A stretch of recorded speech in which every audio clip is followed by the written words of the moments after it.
నమస్తే. రాష్ట్ర ముఖ్యమంత్రి రేవంత్ రెడ్డి నిన్న వ్యాఖ్యలు చేయడం జరిగింది దేవుళ్ళను ఉద్దేశిస్తూ. దాంట్లో భాగంగానే బీజేపీ శ్రేణులంతా కూడా ముఖ్యమంత్రి రేవంత్ రెడ్డి పైన దుమ్మెత్తి పోస్తూ ఉంటే, మరొక పక్కన AP deputy CM Pawan Kalyan చేసినటువంటి వ్యాఖ్యలు తీవ్ర దుమారాన్ని రేపుతా ఉన్నాయి తెలంగాణలో. అలాగే బీసీలకు సైతం కూడా కాంగ్రెస్ పార్టీ మోసం చేసింది, రానున్నటువంటి రోజులలో గుణపాఠం తప్పదంటూ బీసీ సంఘాలంతా కూడా కాంగ్రెస్ పార్టీని హెచ్చరిస్తూ ఉన్నాయి. సో వీటన్నిటి పట్ల మాట్లాడేటువంటి ప్రయత్నం చేద్దాం. మనతో పాటు కాంగ్రెస్ పార్టీ సీనియర్ నాయకులు చరణ్ కౌశిక్ గారితో. అలా నమస్తే. సో ఏం చెప్పదలుచుకున్నారు? ముఖ్యంగా నిన్న రేవంత్ రెడ్డి చేసినటువంటి వ్యాఖ్యల పట్ల బీజేపీ శ్రేణులు పదే ట్రోల్ చేస్తూ ఉన్నాయి. సో దేవుళ్ళని కించపరచడం ఏంటి ఇది? సో హిందూ దేవుళ్ళని కించపరుస్తూ ఉన్నారు. మీకు ఒకవేళ కనుక చేతనైనట్టయితే ఉంటే ముస్లింలకు సంబంధించినటువంటి ఇస్లాంనో లేకపోయినట్టయితే ఉంటే ఖురాన్నో ఎప్పుడైనా మీరు మాట్లాడేటువంటి సాహసం చేసేటువంటి దమ్ముందా రేవంత్ రెడ్డి కంటూ కొన్ని వ్యాఖ్యలు బీజేపీ శ్రేణుల నుంచి వినబడతా ఉన్నాయి. వీటికి ఏం సమాధానం చెప్తారు? ఇప్పుడు Bharatiya Janata party local body ఎలక్షన్లో బాగా బలైన పడ్డది. అసలు ఆ పార్టీ నుంచి పోటీ చేసే వాళ్ళే లేకుంటారు. ఇక లోకల్ బాడీలో ఇదో పెద్ద వివాదం క్రియేట్ చేసి కాంగ్రెస్ పార్టీ రేవంత్ రెడ్డి గారు హిందూ దేవుల గురించి ఇట్లా మాట్లాడారని చెప్పేసి ఒక అపవాదం నెట్టే ప్రయత్నమే భారతీయ జనతా పార్టీ చేస్తూ ఉంది. మీరు చూసిరు చాలా స్పష్టంగా నిన్న ముఖ్యమంత్రి గారు హిందూ మతంలో హిందువుల దేవులలాగా కాంగ్రెస్ పార్టీలో కూడా వివిధ రకాల అంటే వివిధ వేదికలు ఉంటాయని చెప్పే ప్రయత్నంలో భాగంగా మాత్రం ఆ సందర్భానుసారంగా చెప్పిండు. అంటే ఒక పోచమ్మ, మైసమ్మ, హనుమాన్ అన్నటువంటి ఇవే చేసిండు. సో మిగతా ఉన్నటువంటి క్రైస్తవులు సంబంధించినటువంటి దేవుణ్ణో లేకపోతే ముస్లిం సంబంధించినటువంటి వాటి ఎందుకు తీసుకురాలేదు ప్రస్తావన అనేది చెప్తున్నా. ఇప్పుడు అందులో క్రిస్టియన్లకు ఒకే యేసుక్రీస్తు, అదేవిధంగా ఖురాన్ సంబంధించి ఏదైతే ఒకడే దేవుడు ఉంటాడు, ఎవరైతే అల్లా ఉంటాడో అల్లా ఒకడే, క్రీస్తు ఒకడే. కోన్ని హిందూ మతంలో మాత్రమే కోట్ల మంది దేవతలు ఉన్న పరిస్థితి. కాబట్టి ఆ సందర్భం కాంగ్రెస్ పార్టీ కూడా ఇట్లనే ఉంటుంది. కాంగ్రెస్ పార్టీ కూడా రకరకాల వేదికలు ఉంటాయి. ఏదైతే పెళ్లి కాని వాళ్ళకు హనుమంతుని ఎట్లా పూజిస్తారో, పెళ్ళైన వాళ్ళు ఒక దేవుని ఎట్లా పూజిస్తారో, అదే కాకుండా ఎక్కడైతే జంతు బలి కావచ్చు, అదేవిధంగా కళ్ళు అమ్మవారికి పెట్టి ఇవన్నీ రకరకాల నైవేద్యాలు ఏ విధంగా సమర్పిస్తారో, అదే కాకుండా ఇద్దరు భార్యలు సంబంధించి కూడా అంటే హిందూ మతంలో ఉన్నదే మాట్లాడి వేరే అనమాట.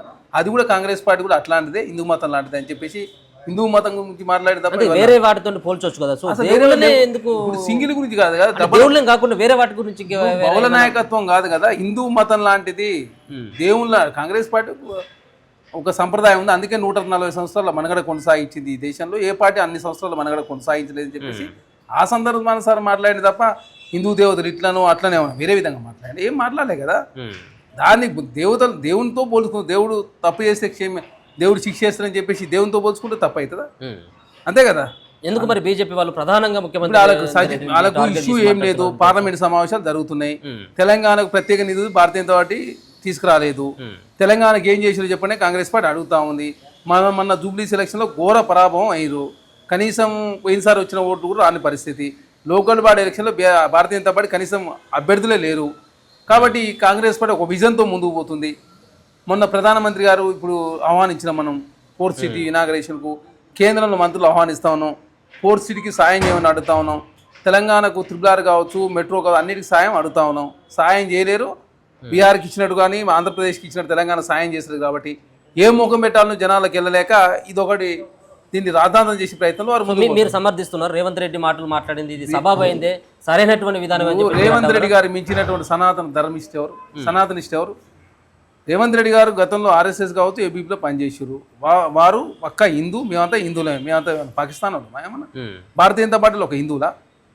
అంతే కదా. మీరు హిందువులు అని చెప్పుకుంటూ హిందువుల ఓట్లు మాత్రం వేయించుకుంటూ హిందువుల బాగోలు మీరు పట్టించుకుంటారు. దేశంలో 700 మంది రైతులు సంవత్సర కాలం పాటు రైతు నల్ల చట్టాల మీద ఆడ దీక్ష చేసి చనిపోతే పట్టించుకున్న పాపాన బలి వాళ్ళంతా హిందువులు కదా. మరి మీరు హిందువుల ఓట్లు మాత్రం కావాలి, హిందువులకు సంక్షేమం పట్టించుకోకుండా పోయింది మీరు. రేవంత్ రెడ్డి హిందూ సంక్షేమం కాదు. రేవంత్ రెడ్డి గారు 1200 కోట్ల రూపాయలు దేవాదాయ శాఖకు ఇంతవరకు ఏ ముఖ్యమంత్రి కేటాయించిన విధంగా దేవాదాయ శాఖకు రాష్ట్ర ప్రభుత్వం ఖర్చు పెట్టింది కదా. ప్రత్యేక నిధులు కేటాయించి, అదే కాకుండా అత్యధిక తాపడం యాదాద్రిలో జిఎస్టీలు విధించారు మీరు టెంపుల మీద భారతీయ జనతా పార్టీ. మీకు సనాతనిస్టులు, మీరు హిందూస్టులా? మీరేమన్నా ఇప్పుడు అన్ని టెంపుల మీద జిఎస్టీ విధించింది. 2017 తర్వాత జిఎస్టీ కౌన్సిల్ వచ్చినప్పటి నుంచి యాదాద్రికి నోటీసులు ఇచ్చారు, భద్రాద్రికి నోటీసులు ఇచ్చారు, వేములవాడ టెంపుల్ నోటీసులు ఇచ్చారు, కొండగట్ట అంజన టెంపుల్ నోటీసులు ఇచ్చారు. మీరు జిఎస్టీలు ఏకంగా కొబ్బరికాయల మీద, తలనీలాల మీద, ప్రత్యేక అర్చనల మీద, రూమ్ రెంట్ల మీద జిఎస్టీ విధిస్తున్న మీరు భారతీయ జనతా పార్టీ హిందూ దేవాలయాల మీద జిఎస్టీ విధించిందా? గతంలో యూపీఏ గవర్నమెంట్లో ఉందా ఈ సంస్కృతి? వ్యాట్ ఉంటే 2017 ముందు వ్యాట్ను టెంపుల్లకు మొత్తం పూర్తిస్థాయి ఎగ్జామ్స్ ఇచ్చింది రాష్ట్ర ప్రభుత్వం. రాష్ట్రాలు కావచ్చు కేంద్రం కావచ్చు అన్నాడు. అంటే మేము హిందువులు అని చెప్తారు, ఇందులో ఓట్లు కావాలంటారు. హిందూ దేవాలయం మీద మాత్రం జిఎస్టీ తీసి దాని గురించి బండి సంజయ్ మాట్లాడు, ఏ భారతీయ జనతా పార్టీ నాయకులు మాట్లాడరు. వచ్చింది కదా, దాని మీద వచ్చింది, పేపర్లో వచ్చింది, మేము స్పందించాలని చెప్పి నేనే ప్రెస్ మీట్ పెట్టినా. ఇంతవరకు రాజాసింగ్ స్పందించాడు, బండి సంజయ్ స్పందించాడు, రాణి రుద్రమ స్పందించాడు. పెద్ద పెద్ద మాటలు. ఇప్పుడు ఆ శిల్పారెడ్డి గారట, వాళ్ళంతా వీళ్ళంతా, రామచంద్రరావు గారు. రామచంద్ర మీరేం చేసి చెప్పండి, మీరు కేంద్రంలో 11 సంవత్సరాలు మా భద్రాద్రి రావుకి ఏమైనా పైసలు ఇచ్చినా మీరు? మా ముఖ్యమంత్రి 1200 కోట్ల రూపాయలు కేటాయించి అత్యధికంగా దేశంలో ఏ టెంపుల్కు ఇవన్నీ తాపడం భద్రాద్రి టెంపుల్కి ఇచ్చారు కదా. మాది విజన్తో ముందుకు పోతా ఉన్నాం, మేము సంప్రదాయాలు గౌరవిస్తా ఉన్నాం, మేము సనాతన ధర్మాన్ని రక్షిస్తా ఉన్నాం. హిందూ ధర్మ రక్షణ స్థాపన కోసం కాంగ్రెస్ పార్టీ పాటుపడుతుంది కదా. మీరు ఒట్టినే మీ లోకల్ బాడీ ఎలక్షన్లో మీకు అభ్యర్థులు లేకపోతే హిందూ మతాన్ని తీసుకొచ్చి గలాడ క్రియేట్ చేస్తారా? సో కాదు కదా. పవన్ కళ్యాణ్ వ్యాఖ్యలు కూడా చూసినారు కదా, సో ఆ వ్యాఖ్యలను సమర్థిస్తారా లేకపోతే వ్యతిరేకిస్తారా? సో ఆ సంబంధించినటువంటి వ్యాఖ్యలు, ఒక పక్కన ఆయన ఒక డిప్యూటీ సీఎం హోదాలో ఉన్నటువంటి వ్యక్తి, పక్క రాష్ట్రానికి సంబంధించిన వ్యక్తి. సో తెలంగాణ వ్యక్తులపైన కానీ తెలంగాణ సాంప్రదాయాలపైన కానీ ఈ ఆ విధమైనటువంటి మాట్లాడడం ఎట్లా చూస్తారు? ఇప్పుడు పవన్ కళ్యాణ్ గారు అయినా కూడా తెలుగు రాష్ట్రాలు తెలంగాణ ఆంధ్ర విడిపోయి 11 సంవత్సరాలు అయిపోయి 12వ సంవత్సరం ఇది. అనవసరంగా తెలుగు రాష్ట్రాల మధ్య అనవసరం గందరగోళ వాతావరణం క్రియేట్ చేసే ప్రయత్నం దయచేసి అది పవన్ కళ్యాణ్ గారు చేసినా ఇంకెవరు చేసినా కూడా ఖచ్చితంగా ఖండించాల్సిందే. ఎందుకంటే అనవసరంగా తెలుగు ప్రజలంతా సుభిక్షంగా ఉండాలి, అన్నదమ్ములా కలిసి ఉంటూ తెలుగు రాష్ట్రాలు డెవలప్మెంట్లో పోటీపడాల్సిన సందర్భంగా అనవసరంగా ఏదో సందర్భానుసారం అట్లాంటి మాటలు మాట్లాడి కోనసీమకు తెలంగాణ శాపం తగిలింది, కోనసీమను చూసే తెలంగాణ ప్రజలు తెలంగాణ రాష్ట్రం కావాలని కోరురు అంటే కోనసీమను చూస్తేనే తెలంగాణ ప్రజలు గుర్తొచ్చిందా? తెలంగాణ వెనుకబాటుతనం ఏ విధంగా ఉందనేది 1969 కావచ్చు, అనా 47లోనే తెలంగాణ రాష్ట్రం హైదరాబాద్ రాష్ట్రం ఉన్న తెలంగాణను ఆంధ్రప్రదేశ్ కలిపినప్పుడే ఆనాడే మాట్లాడారు. తెలంగాణ రాష్ట్రంలో కవులు, కళాకారులు, ఉద్యమకారులు, మేధావులంతా ఆనాడే మాట్లాడారు. కోనసీమను చూసి మాట్లాడలే. తెలంగాణ హైదరాబాద్ రాష్ట్రాన్ని ఆంధ్ర రాష్ట్రం విలీనం చేసినప్పుడే తెలంగాణ రాష్ట్రంలో ఉన్న ప్రజలంతా కూడా ప్రశ్నించారు. తర్వాత 69 ఉద్యమంలో 369 మంది విద్యార్థులు చనిపోయారు. తర్వాత 2009లో మలిదశ ఉద్యమ విషయంలో 1200 మంది చనిపోయారు. కాంగ్రెస్ పార్టీ 2004 మేనిఫెస్టోలో తెలంగాణ రాష్ట్రం ఇస్తానని పెట్టినాం. 9లో ఇచ్చిన పరిస్థితి. 9 తర్వాత సోనియా గాంధీ గారు కావచ్చు 543 మందిలో కాంగ్రెస్ పార్టీ మెజార్టీ ఉంది కాబట్టి తెలంగాణ రాష్ట్రాన్ని ఇచ్చారు. కాబట్టి పవన్ కళ్యాణ్ గారు ఏదైతే తెలంగాణ రాష్ట్రం మీద చేసినట్టు వ్యాఖ్యలు కాంగ్రెస్ పార్టీకి మేము తీవ్రంగా ఖండించడం. నిన్ననే మా పీసీ ప్రేణి గారు కావచ్చు, మా పొన్నం ప్రభాకర్ గారు కావచ్చు, అదే కొమ్మటిరెడ్డి వెంకరెడ్డి గారు కావచ్చు, అదేవిధంగా వాకట్ సిఆర్ గారు ఆల్రెడీ స్పందించారు. కాంగ్రెస్ పార్టీ స్టాండ్ పవన్ కళ్యాణ్ గారు వ్యాఖ్యలు కనుక తీసుకుని క్షమాపణ చెప్పాలని కాంగ్రెస్ పార్టీకి కోరుతా ఉన్నాం. సో ఒక పక్కన బీసీలకు అన్యాయం చేసింది పార్టీ, మీ పార్టీ ఉన్నటువంటి రిజర్వేషన్ తగ్గించిందని బీసీ కమిషన్ చెప్తా ఉన్నది. సో ఏంటి ఎట్లా సమర్థించుకున్నారు? ఇక్కడ కమిషన్ ఏది చెప్పినా, ఇక్కడ హైకోర్టు 2 సార్లు ఎలక్షన్లు పెట్టాలని చెప్పి అడిగితే 2 సార్లు టైం తీసుకున్నాం. నవంబర్ చివరి లోపు ఎలక్షన్లు పెడతామని చెప్పేసి హైకోర్టులో అఫిడవిట్ దాఖలు చేసినాం. హైకోర్టు సూచనల మేరకు మాత్రం ఎలక్షన్లు పెడతా ఉన్నాం తప్ప బీసీలో 42% రిజర్వేషన్ ఇవ్వాలని చెప్పి కాంగ్రెస్ ప్రభుత్వం భావించి 18 నెలల కాలం పాటు వెయిట్ చేసినాం. పాత రిజర్వేషన్ ప్రకారం పెట్టాలని చెప్పేసి సుప్రీంకోర్టు హైకోర్టు సూచించింది. దానిలో భాగంగా dedication commission report, dedication commission BC కమిషన్కి ఏం సంబంధం? అంటే అప్పటికిప్పటికి 1% తగ్గింది. 1% అదే చెప్తున్నాం. ఎందుకు తగ్గిందో మేధావులుగా వారు కూడా అర్థం కాకపోతే మేమేం చేస్తాం? ఎస్టీల జనాభా 0.70% పెరిగింది. ఎస్టీలకు ఫస్ట్ ఇస్తారు, ఎస్సీలకు తర్వాత ఇస్తారు, మిగిలిందే బీసీలకు ఇస్తారు కదా. ఓకే. షెడ్యూల్డ్ ట్రైబ్స్ తర్వాత ఎస్టీ రిజర్వేషన్ తీసిన తర్వాత బీఆర్ఎస్ పార్టీ ఇచ్చింది 22% పైన. షెడ్యూల్డ్ ట్రైబ్స్ అదే ఎస్టీ రిజర్వేషన్ తీసిన తర్వాత కాంగ్రెస్ పార్టీ ఇచ్చింది 21.33. అంటే వ్యత్యాసం 1% ఉంది. మేము కూడా ఇప్పుడు ఒప్పుకున్నాం.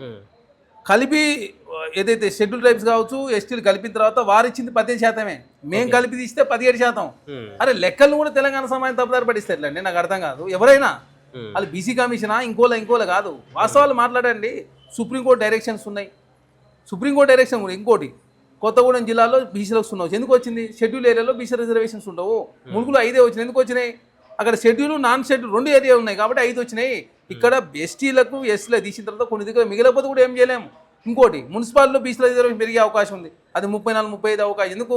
హైదరాబాద్లో 150 డివిజన్స్ ఉంటాయి. ఎస్టీలకు ఒకటే ఎందుకు ఇచ్చారు? ఇక్కడ పాపులేషన్ తక్కువ ఉంది కాబట్టి వాళ్ళ సంఖ్య ప్రకారం చూసి ఇక్కడ 10 రావాలా. ఆ 10 రేపు దేనికి యాడ్ అవుతాయి? బీసీలకు యాడ్ అవుతాయి. కాబట్టి అనవసరంగా ప్రధాన రాజకీయం చేసే కోణంలో ముందుకు పోతా ఉన్నారు. రాజ్యాంగంలో 50% నిబంధన లేదు. ఓన్లీ సుప్రీంకోర్టు పెట్టినటువంటి గైడ్లైన్స్ మాత్రం 50% నిబంధన. ఖచ్చితంగా సుప్రీంకోర్టులో కావచ్చు న్యాయస్థానంలో పోరాటం చేసి దానిలో కాంగ్రెస్ పార్టీ వెనుకపోదు. బీసీల మీద ఇంత పెద్ద ఎత్తున చర్చ జరిగిందంటే దానికి కారణం కాంగ్రెస్ పార్టీ మేనిఫెస్టో పెట్టింది కాబట్టి ఇంత పెద్ద ఎత్తున చర్చ జరిగింది. భారతీయ జనతా పార్టీ రాష్ట్రంలో ఒక మాట, కేంద్రంలో ఒక మాట. రాష్ట్రానికి వస్తే సమర్థిస్తే కేంద్రం మొత్తం వ్యతిరేకించే ప్రయత్నం భారతీయ జనతా పార్టీ చేస్తూ ఉంది. అందరూ ముక్కుమ్మడిగా బీ సంఘాలు కావచ్చు, తెలంగాణ రాష్ట్ర పార్టీలను కూడా భారతీయ జనతా పార్టీ పోరాటం చేసిరే ఖచ్చితంగా పార్లమెంట్ ప్రత్యేక చట్టం తీసుకొస్తే తప్ప ఈ సమస్య పరిష్కారం కాదని చెప్పేసి కాంగ్రెస్ పార్టీ భావిస్తాం. ఖచ్చితంగా పార్లమెంట్ పోరాటం చేసిన దానిలో కాంగ్రెస్ పార్టీ ముందే ఉంటుంది. Right, thank you so much. So మొత్తానికి ఇది ఏదైతే దేవుళ్ళపైన చేసినటువంటి వ్యాఖ్యలు అంతా ఏవైతే ఉన్నాయో అసలైనటువంటి హిందుత్వవాది రేవంత్ రెడ్డి ఏవో దేవుళ్ళను కించపరిచేలాగా మాట్లాడినటువంటి మాటలు కాదు, ఒక ఉదాహరణను చెప్పేటువంటి రీతిలో ఆ పదాన్ని వాడిని తప్పించి అంతకు మించి ఏమీ లేదు. స్థానిక లోకల్ బాడీ ఎన్నికల్లో బీజేపీ పార్టీకి అవసరం కావాలి కాబట్టి కాంగ్రెస్ పార్టీ పైన ముఖ్యమంత్రి పైన బురద జల్లాలంటే ఒక రకమైనటువంటి మళ్ళీ దేవుళ్ళకు సంబంధించినటువంటి అస్త్రాన్ని ఒక బూచిగా చూపెట్టి రాజకీయ లబ్ధి పొందాలన్నటువంటి ప్రయత్నంలో భాగంగానే వాళ్ళంతా రాద్ధాంతం చేస్తున్నారు తప్పించి దీంట్లో మిక్కిలి ఏమి లేదు. పవన్ కళ్యాణ్ ఇప్పటికైనా క్షమాపణలు కూడా చెప్పాలంటూ చరణ్ కౌశిక్ అయితే తెలియజేస్తారు. చూస్తూనే ఉండండి మన తెలుగు.